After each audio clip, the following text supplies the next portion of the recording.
2024 সালের 4 আগস্ট নিহত হয় শতাধিক মানুষ। পরদিন মার্চ টু ঢাকাতে বদলে যায় ইতিহাস।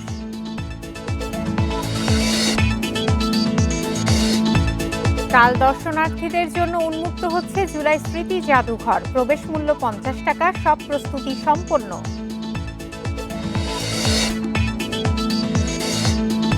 বোমা আতঙ্ক ও কার্যক্রম নিষিদ্ধ আওয়ামী লীগের তৎপরতায় সতর্ক পুলিশ, এসপিদের বিশেষ চিঠি।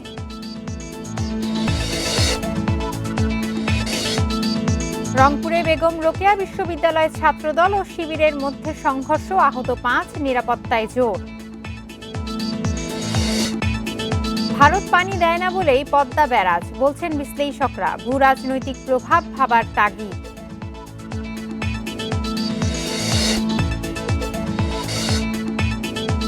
কিশোরগঞ্জের কটিয়াদীতে অবৈধ সংযোগের অভিযোগে গ্যাস লিকেজ, বড় দুর্ঘটনার আশঙ্কা।